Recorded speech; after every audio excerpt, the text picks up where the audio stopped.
Welcome to friendly education. ఈ వీడియోలోని TET and డిఎస్సికి ఉపయోగపడే సైకాలజీకి సంబంధించి బిట్స్ని చూసే ముందు మీలో ఎవరైనా ప్రీవియస్ వీడియోస్ కనుక చూడకపోతే ప్లేలిస్ట్ లింక్ అనేది ఈ వీడియో యొక్క డిస్క్రిప్షన్లో ఇచ్చాను, వెళ్ళి చెక్ చేసేయండి. ఫస్ట్ బిట్ చూద్దాం. వికాసం సాధారణంగా ఏ దిశలో సాగుతుంది? ఈ ఆన్సర్స్ని ముందుగా గెస్ట్ చేసి మీకు ఎన్ని మార్క్స్ వచ్చినాయో కామెంట్ సెక్షన్లో కామెంట్ చేసేయండి. ఆన్సర్ని గెస్ట్ చేయండి. కరెక్ట్ ఆన్సర్ ఆప్షన్ బి, సాధారణమైన నుండి నిర్దిష్టమైనది. వికాసం అనేది సాధారణం నుండి నిర్దిష్టంకి సాగుతుంది. పిల్లలు మొదట తమ శరీరాన్ని పెద్దగా కదిలించడం నేర్చుకుంటారు, అంటే చేతులు ఊపడం లాంటివి.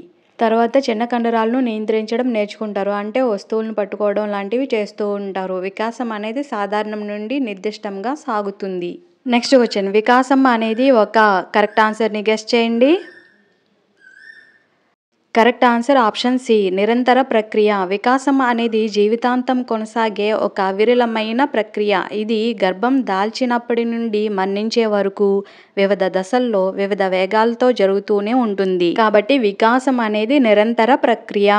నెక్స్ట్ క్వశ్చన్, వ్యక్తుల మధ్య వికాసంలో తేడాలు ఉండటానికి ముఖ్య కారణం ఏమిటి? కరెక్ట్ ఆన్సర్ని గెస్ట్ చేయండి.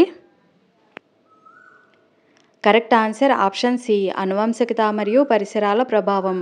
ప్రతి వ్యక్తి యొక్క వికాసం వారి జన్యుపరమైన లక్షణాలు, అంటే అనువంశికత, మరియు వారు పెరిగిన వాతావరణం, అంటే పరిసరాలు, రెండింటి ద్వారా ప్రభావితం అవుతుంది. ఈ రెండు అంశాల కలయిక వల్ల వ్యక్తుల మధ్య వికాసంలో తేడాలు కనిపిస్తాయి. కాబట్టి వ్యక్తుల మధ్య వికాసంలో తేడాలు అనేది అనువంశికత మరియు పరిసరాల ప్రభావం వల్ల వస్తుంది. నెక్స్ట్ బిట్, వికాసంలోని వివిధ అంశాలు శారీరక, మానసిక, సాంఘిక మొదలైనవి ఎలా సంబంధం కలిగి ఉంటాయి? కరెక్ట్ ఆన్సర్ ఆప్షన్ డి, అవి ఒకదానితో మరొకటి సంబంధం కలిగి ఉంటాయి. వికాసంలోని శారీరక, మానసిక, సాంఘిక అంశాలు ఒకదానితో మరొకటి సంబంధం కలిగి ఉంటాయి. నెక్స్ట్ బిట్, పిల్లల వికాసంలోని ఏ దశలో శారీరక పెరుగుదల చాలా వేగంగా ఉంటుంది? కరెక్ట్ ఆన్సర్ ఆప్షన్ బి, శైశవ దశ. ఈ దశలో ఎత్తు, బరువు మరియు మెదడు అభివృద్ధి చాలా ఎక్కువగా జరుగుతుంది.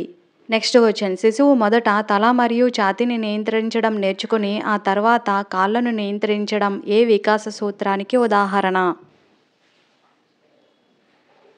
కరెక్ట్ ఆన్సర్ ఆప్షన్ ఏ, శిరోపాద సూత్రం. శిరోపాద సూత్రం ప్రకారం వికాసం తల నుండి కాళ్ళ వరకు క్రమంలో జరుగుతుంది. అందుకే శిశువు మొదట తల కదలికలను, ఆ తర్వాత మెడ మరియు భుజాలను, చివరిగా కాళ్ళను నియంత్రించడం నేర్చుకుంటాడు. నెక్స్ట్ క్వశ్చన్, పిల్లలు మొదట భుజాలను మరియు చేతులను కదిలించడం, ఆ తర్వాత వేళ్లను ఉపయోగించడం ఏ వికాస సూత్రానికి ఉదాహరణ? కరెక్ట్ ఆన్సర్ ఆప్షన్ బి, సమీప దూరస్థ సూత్రం. ఈ సూత్రం ప్రకారం వికాసం శరీరం యొక్క మధ్య భాగం నుండి బయట భాగాలకు జరుగుతుంది. అందువల్ల పిల్లలు మొదట భుజాలు మరియు చేతులను నియంత్రించడం నేర్చుకుంటారు, ఆ తర్వాత మణికట్టు మరియు వేళ్లను ఉపయోగించడం ప్రారంభిస్తారు. నెక్స్ట్ బిట్, వికాసం అనేది కేవలం పరిపక్వత వల్ల మాత్రమే జరుగుతుందా? కరెక్ట్ ఆన్సర్ని గెస్ట్ చేయండి. కరెక్ట్ ఆన్సర్ ఆప్షన్ బి, కాదు. పరిపక్వతతో పాటు అభ్యాసం మరియు అనుభవం కూడా ముఖ్యమైనది. నెక్స్ట్ బిట్, పిల్లల వికాసంలో సాంఘిక అభ్యాస సిద్ధాంతం దేనికి ప్రాధాన్యతనిస్తుంది? కరెక్ట్ ఆన్సర్ని గెస్ట్ చేయండి.